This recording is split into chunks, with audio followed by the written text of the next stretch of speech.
어떤 모임이 있었습니다. 근데 이 사회자가 넌센스 퀴즈를 하나 냈습니다. 그게 뭐냐면 사람의 몸무게가 가장 많이 나갈 때가 언제냐? 여러분, 언제가 제일 몸무게가 많이 나갈 것 같아요? 여러 이야기가 많이 나왔는데 답을 못 맞췄어요. 사회자가 답을 냈는데 그게 뭐냐면 정답은 철이 들었을 때입니다. 그렇죠? 여기 있는 말하는 철은 쇠가 몸에 많이 들었을 때에 가장 많이 몸무게가 나간다, 그런 말이 되는 거죠.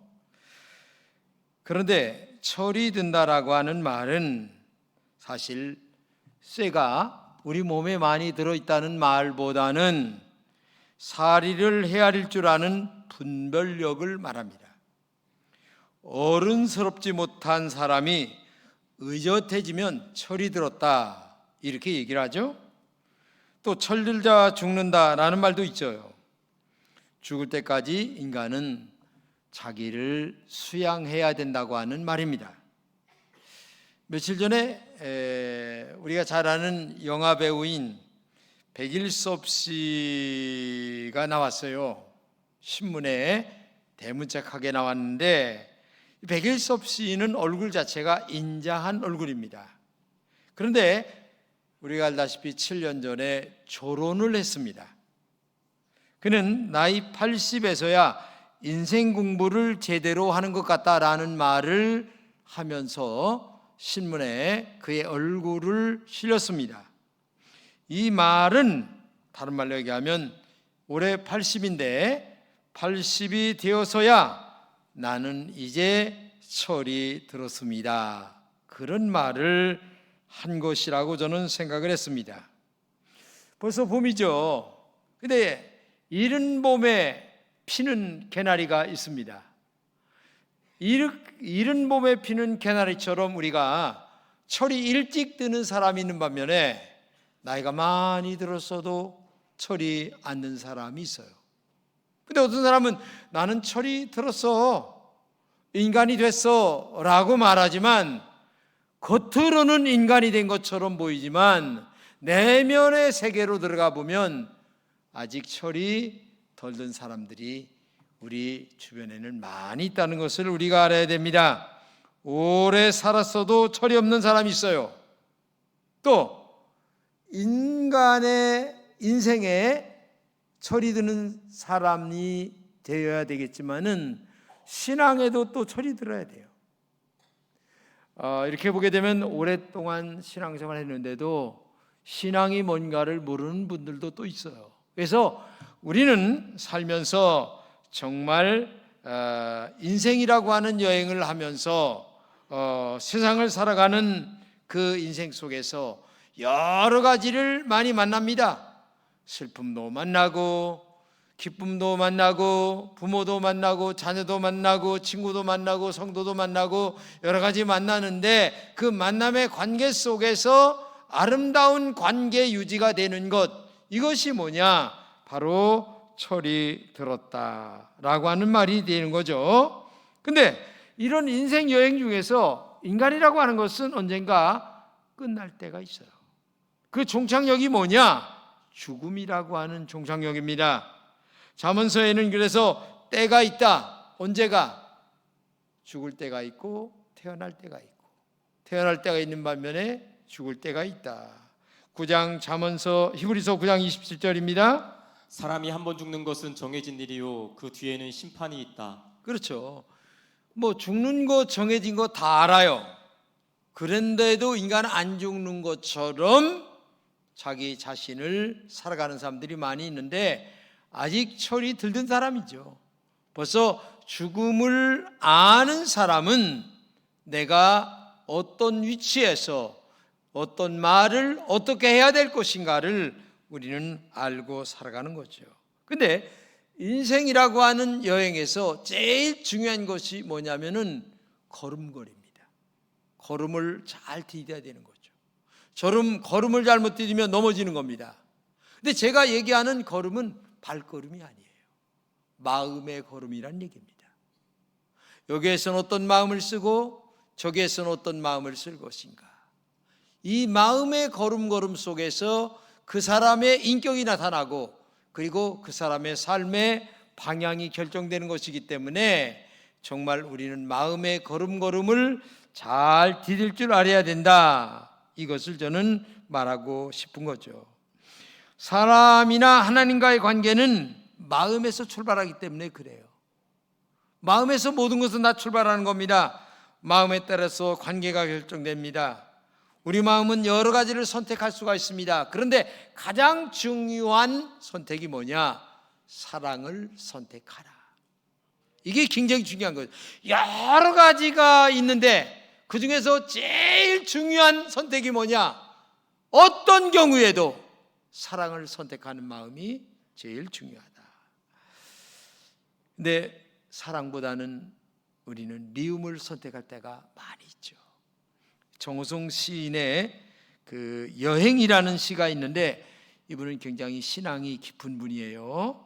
한번 보겠습니다.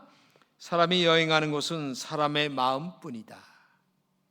아직도 사람이 여행할 수 있는 곳은 사랑하는 사람의 마음의 오지뿐이다. 그러나 사랑하는 이여 떠나가라. 떠나서 돌아오지 마라.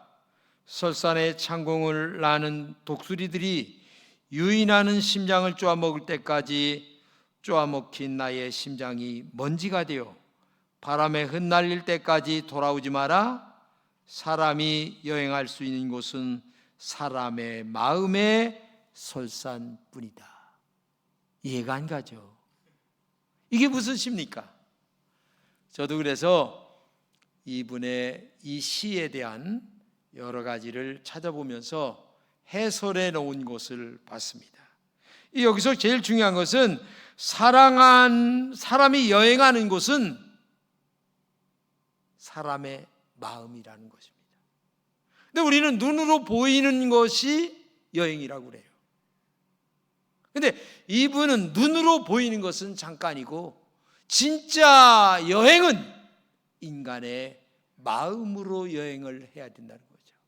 그것이 영원히 남는 거고 그것만이 진정한 여행이라는 것입니다.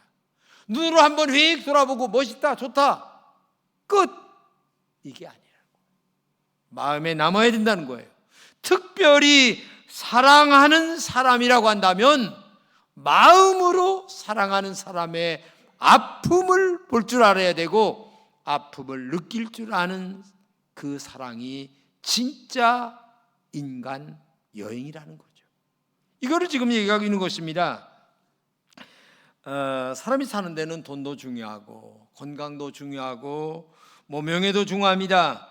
그러나 정말 중요한 것은 마음이 크다는 겁니다. 이 시를 제가 조금 더 알기 쉽게 한번 여러분에게 말씀드리려고 해요. 잘 띄워주세요. 사랑하는 사람의 마음의 오지로 떠나. 오지가 어디입니까? 사랑하는 사람의 마음이 아픈 곳. 거기를 보라는 거예요. 어디가 저 사람이 아픈가? 설산에 높이 떠 혼자 고독하게 있을 때에 태양을 직시하는 히말리아 독수리들이 사랑하는 이가 고난에 처해 있을 때에 나의 심장을 쪼아 먹을 때까지 죽을 때까지 돌아오지 말자.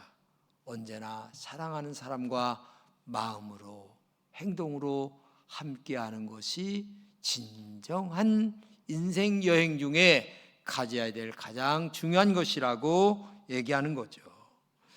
정호성 시인이 진짜 말하는 것은 이것을 얘기하는 겁니다. 한번 띄워주세요. 사랑하는 사람이 고통의 눈물을 흘릴 때에 함께하는 마음이 사랑이다. 사랑하는 사람의 마음에 공감하는 마음이 사랑이다. 사랑하는 사람의 오지, 즉 고통과 아픔을 마음으로 함께하는 것이 진정한 사랑이다. 사랑하는 사람이 고독의 눈물을 흘릴 때에 함께 울어주는 것이 진실한 사랑이다. 이게 진짜 사랑 아니겠습니까?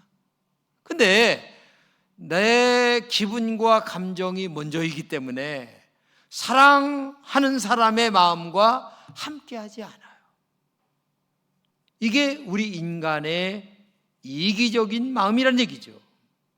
자, 그러면 이것을 쉽게 표현할 수 있는 것을 제가 생각을 했어요. 이 사랑이라는 것을 어떻게 우리가 이해하기 쉽게 표현할 수 있을까? 그것은 한마디로 얘기하면 어머니 사랑을 얘기하면 쉽게 이해할 수가 있다 하는 생각을 가졌어요. 어머니의 사랑은 조건 없는 사랑이에요. 저는 믿지 않는 가정에서 제가 처음 예수를 믿었습니다. 그러니까 우리 아버지, 형님들이 제가 예수 믿는다고 엄청나게 나를 구박했습니다. 그때 사랑하는 어머니는 저에게 위로를 줬어요. 아빠, 형님들이 너를 그렇게 구박을 해도 나는 너를 사랑해. 나는 조건 없이 너를 사랑해. 너 1등 안 해도 괜찮아. 너는 그저 건강하게 있기만 하면 내 아들이야. 저는 그때 얼마나 위로가 됐는지 몰라요. 혼자 고독하게 교회를 다니며 예수를 믿는다고 나중에는 어머니가 함께 해준다고 교회를 나오고 싶지 않았는데 일부러 나와 주셨어요. 그리고 나중에는 예수님을 마음에 영접하고 구원의 확신을 갖고 천국에 가셨어요. 저는 그 어머니를 생각할 때마다 지금도 눈시울이 뜨거워요. 어쩌면 마음에 없는 교회를 아들 때문에 함께 나와주시고 함께 울어주시고 1등을 안 해도 괜찮아. 건강만 하면 돼. 그런 말이 얼마나 위로가 됐는지 지금도 마음속에 그 어머니를 생각하면 너무나 가슴이 뜨거웠어요. 이유 없는 사랑, 조건 없는 사랑, 이게 어머니의 사랑이었고 그 어머니의 사랑을 넘어 하나님의 사랑도 우리에게 조건 없이 사랑해 주신다는 얘기입니다. 어머니의 사랑은 희생의 사랑입니다. 모성의 본질이 희생 아닙니까? 하나님의 사랑도 희생으로 이루어졌습니다. 하나님의 사랑도 조건 없는 사랑 아니겠습니까? 예수님이 십자가의 죽음의 희생이 바로 조건 없는 희생 아니었습니까? 어머니의 사랑을 통해서 하나님 아버지의 사랑을 조금이나마 이해할 수 있다는 얘기입니다. 우리 인생에서 고통을 느끼는 것이 어머니 사랑처럼 희생이 없기 때문에 그래요. 어머니의 마음이 없기 때문에 조건을 자꾸 따지는 거예요. 이유를 자꾸 묻는 거예요. 어머니는 이유가 없어요. 조건도 없어요. 하나님도 조건도 없어요. 이유도 없어요. 와서 하나님을 믿고 하나님을 사랑하고 믿음으로 살기만 하면 네가 원하는 것, 필요한 것 내가 다 채워주마. 그런데 나는 이거 해주세요. 그러면 나는 하나님 앞에 이렇게 하겠습니다. 조건을 걸거든요. 이거는 인간적 사랑이에요. 그렇기 때문에 오늘도 어머님을 생각하면 오늘도 하나님의 사랑이 조금이나마 느껴지지 않는가라는 생각을 가져보는 거죠. 진정한 사랑은 용서라는 희생의 징검다리를 건너야 합니다. 사랑과 용서는 언제나 희생이 함께 때문에 그렇습니다. 사랑 속에 용서라는 희생도 있고 용서라는 희생 속에 사랑도 또 있는 것입니다. 오늘 본문의 탕자는 잘못의 뉘우침을 갖고 돌아옵니다. 그 잘못이라고 하는 것을 뉘우치는 그 속에 뭐가 들어있습니까? 자기 희생이 있는 거예요. 굉장한 희생입니다. 자, 본문 19절입니다. 지금부터는 아버지의 아들이라 일컬음을 감당하지 못하겠나이다. 나를 품꾼의 하나로 보소서 하리라. 여러분, 아들입니다. 자기가 잘못된 것을 뉘우칩니다. 뉘우침의 결과를 뭐로 자기로 생각하느냐? 나는 머슴으로 생각한다는 거예요. 머슴으로. 이 머슴의 자세, 이것이 얼마나 큰 자기희생입니까? 자기를 내려놓는 마음입니까? 이렇게 회개하고 돌아왔어요. 가산을 탕진한 아들이 아니라 너무너무 그것을 넘어 이제는 나는 머슴만도 못한 사람이다라고 하는 자기 자신을 내려놓는 이러한 마음을 갖고 아버지 앞에 돌아왔어요. 그랬는데 아버지는 여기 한술 더 뜹니다. 머슴으로 받아들이지 않고 아들로 받아들였어요. 아들이 집을 나간 때부터 돌아올 때까지 대문 밖에 기다렸습니다.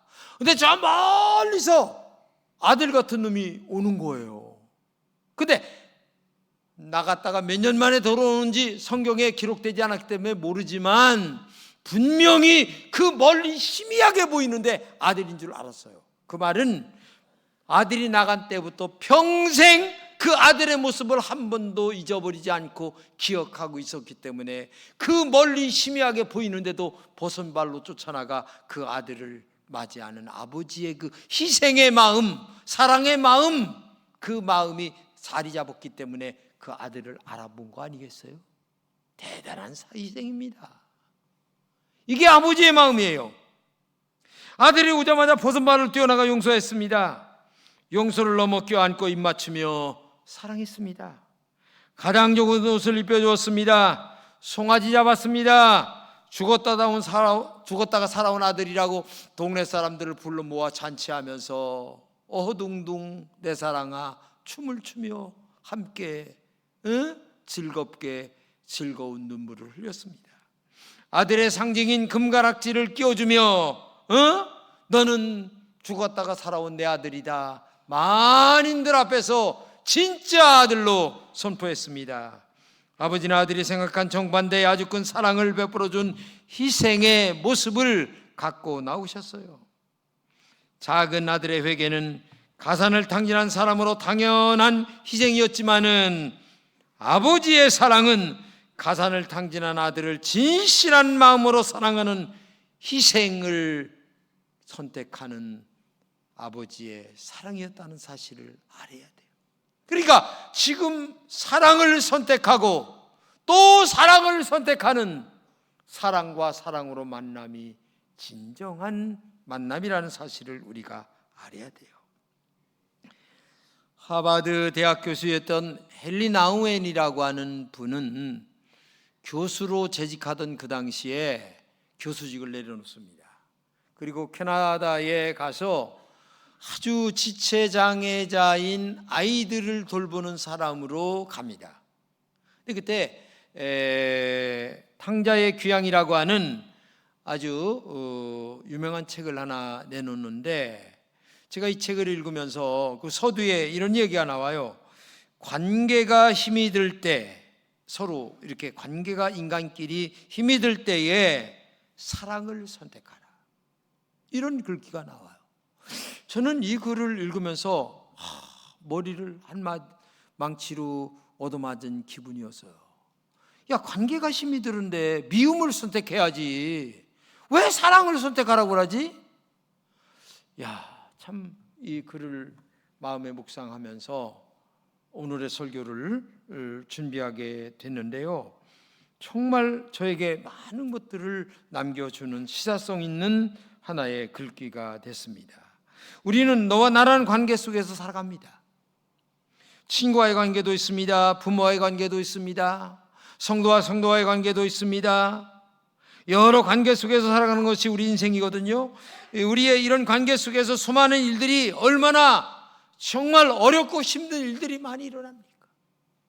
근데 우리는 그때 뭐를 선택합니까? 어느 것을 선택해요? 사랑이요? 아닙니다. 거의 99%가 미움을 선택합니다. 그런데 이 헨리 나우엔은 마지막 그 참 서두에서 하는 말이 언제나 선택할 때에 사랑을 선택하라. 귀중한 얘기입니다. 너무나 소중한 얘기입니다. 여러분, 내가 사랑하는 사람을 선택하는 것은 힘들지 않아요. 내가 사랑하는 자식에게 재산 물려주는 것 힘들지 않아요. 그런데 사랑하지 않는 사람에게 내가 얼마의 돈을 베푼다라는 것은 얼마나 힘들은지 몰라요.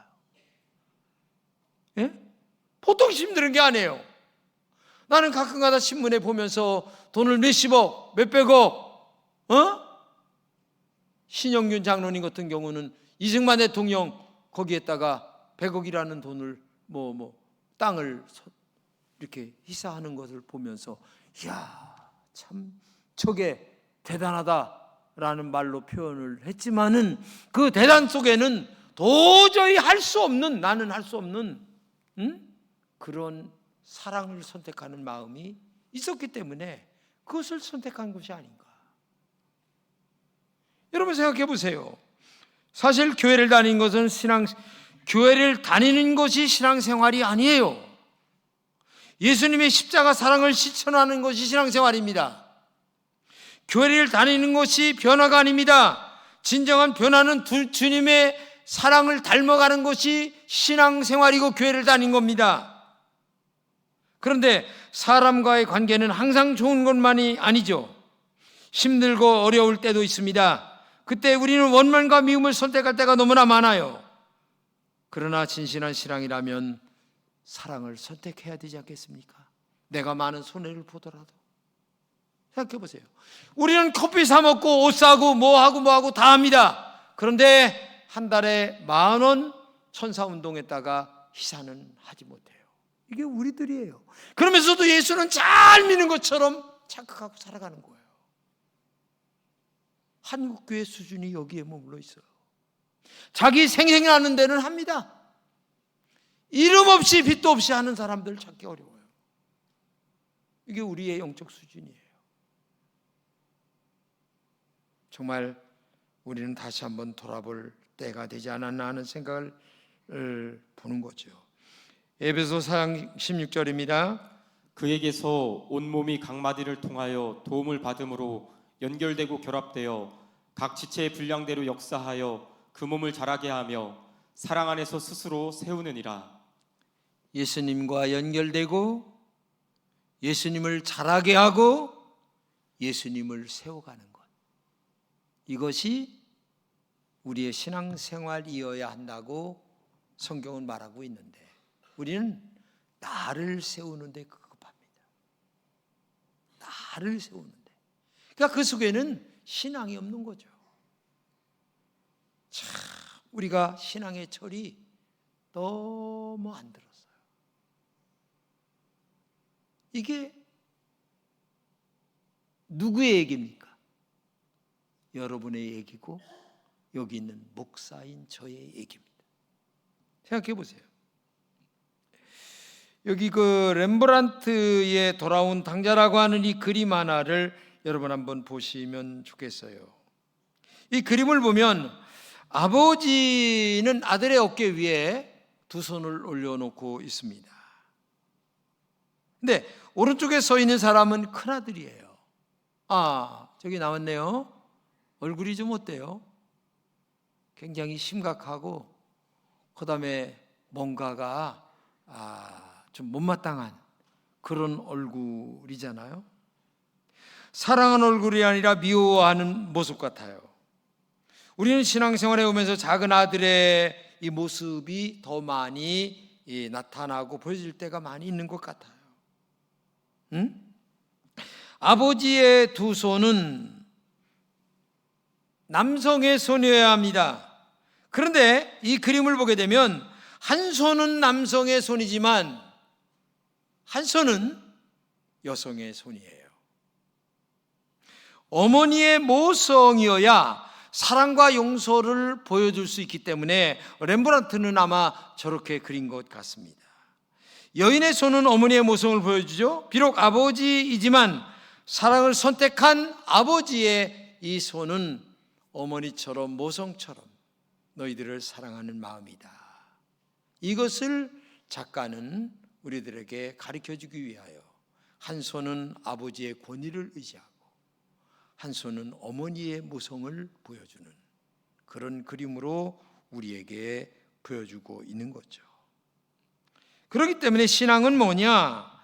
사람의 의는 예수님을 모방하여 사랑을 선택하는 것이 신앙이다. 예수님을 모방하는 거예요. 창조하는 것도 있으면 좋겠지만 우리는 창조는 못한다 할지라도 예수님을 모방이라도 해야 되는데, 예? 그게 안 되는 것이 우리들의 신앙의 수준이죠. 사도 바울은 이것을 이렇게 얘기합니다. 살든지 죽든지 나는 그리스도 안에서 살겠습니다. 그러니까 이 말은 뭐냐면 어떤 경우에도 나는 예수님을 보여주는 삶을 살겠습니다. 이런 말이죠. 사랑을 선택하며 살겠다. 그런 얘기예요. 어느 사람이 함께 있었어요. 근데 교회를 안 다니는 분하고 함께 있었어요. 근데 교회 다니는 분이 조금 옆에서 이렇게 좀 거슬리도록 이렇게 보였어요. 그러니까 이 친구가 하는 말이 나한테, 아니 교회 다니는 사람이 저래요? 슬쩍 옆에서 저한테 그러는 거예요. 그러길래 제가 야 이런 때 무슨 말을 해야지? 잠깐 기도하는 마음으로 생각하다가 이렇게 얘기했어요. 교회 다니니까 저 정도요. 알긴 알아? 제가 그렇게 얘기를 했어요. 얼른. 그러니까 그래요? 그러더라고요. 그래요? 그러더라고요. 당신도 별 수 있어? 응? 교회 다니는 사람 너무 그렇게 보지 마라. 교회 다닌다고 하루아침에 변화되는 거 봤어? 저를 생각했어요. 내가 70이 넘었는데 솔직하게 얘기지 하루에도 10번도 더 넘어져요. 예? 넘어졌다 회개하고 또 돌아오고. 이게 인간이에요. 나는 아니라고 자각하지 마세요. 내면의 세계를 들어가 보면 여러분과 저나 고부고부예요. 뭐 다를 게 있어요. 그게 다 끄떡거리는데. 응? 고마워요. 고맙지 뭐. 나하고 동감이라고 고개를 다 끄떡끄떡 해주니까 고맙지 뭐. 사실 그렇지 않아요? 겉으로는 안 그런 척해도 속에는 자기가 가득하고 자기 욕심이 가득한 거야. 이건 여러분들도 그렇고 나도 마찬가지예요. 인간이니까. 그러나 하나님은 그거를 불쌍히 여겨주시는 거예요. 교회 나와서 얘기하면 그래 마치 내 자식 똑같아요. 하나님의 마음. 아니 똑같은 게 아니라 그보다 훨씬 높으시지. 예? 그러니까 우리가 그저 목숨 걸고 살아가는 것이지. 예? 다른 사람이 시기하는 것처럼 하나님이 시기해 보세요. 여기 목숨 붙이고 살 사람 한 사람도 없어요. 예? 그래서 우리는 언제나 사랑을 선택해야 될 줄로 믿습니다. 제가 80년도에 저 청천교회에서 전도사로 담임 전도사 목회를 했어요. 장신대 대학원을 다닐 때예요. 그러니까 월요일 날 학교 올라갔다가 금요일 날 저녁에 내려오는 거예요. 근데 그 목회를 하고 그러니까 신방하고 그러니까 얼마나 피곤해요. 젊은 나이에. 근데 버스를 타고서 이제 그때 거기서 이제 직행버스 타고 이렇게 올라가는데 옆에 나이가 많이 드신 아주머니 한 분이 타셨어요. 저는 타자마자 이렇게 골아 떨어졌어요. 자고 왔는데 나중에 내리는데 보니까 이 아주머니가 커튼을 이렇게 붙들고서 힘들어 하면서 이제 손을 내리시는 거예요.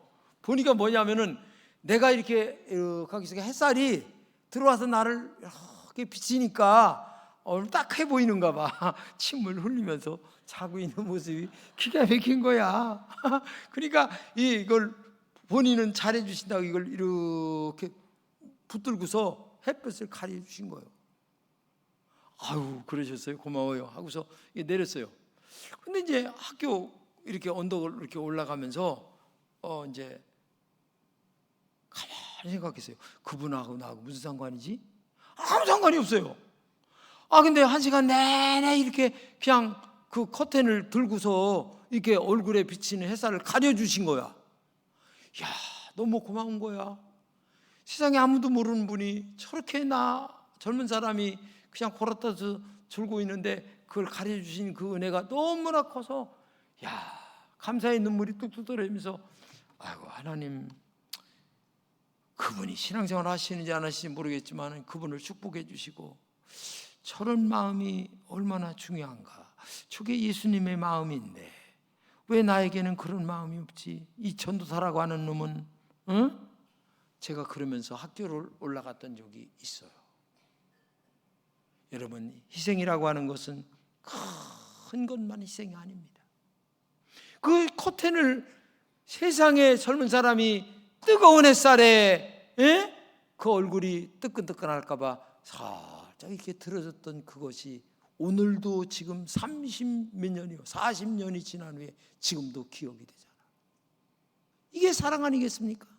근데 너무 큰 것만 생각하지 마시고 오늘도 이렇게 작은 희생도 생각하시면서 정말 우리가 하나님의 본성인 희생으로 돌아가는 나의 내면을 돌아보고 오늘도 주님의 십자가 사랑을 실천하려고 하는 그런 마음이 여러분들에게 있기를 진심으로 축복합니다.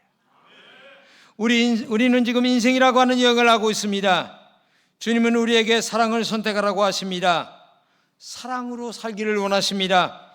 사랑을 선택할 때 힘든 중에도 주님을 닮아 또 닮아가는 능력이 우리 마음에 조금이나마 만들어질 수가 있는 겁니다.